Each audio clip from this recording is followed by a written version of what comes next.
को जो है वो बेच चुका है और ऐसे में अब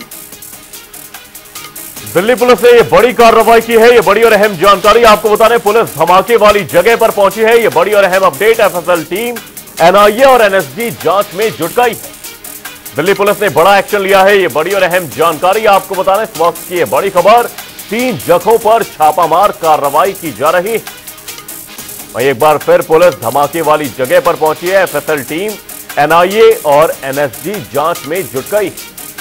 दिल्ली पुलिस ने बड़ा एक्शन लिया है। ये बड़ी और अहम जानकारी आपको बता दें, इस वक्त की ये बड़ी खबर, 3 जगहों पर छापामार कार्रवाई की गई है। धमाके वाली जगह पर एक बार फिर दिल्ली पुलिस पहुंची है। एफएसएल टीम एनआईए और एनएसजी जांच में जुट गई और इसी बीच दिल्ली पुलिस ने बड़ा एक्शन लिया है। ये बड़ी और अहम अपडेट आपको बता रहे हैं।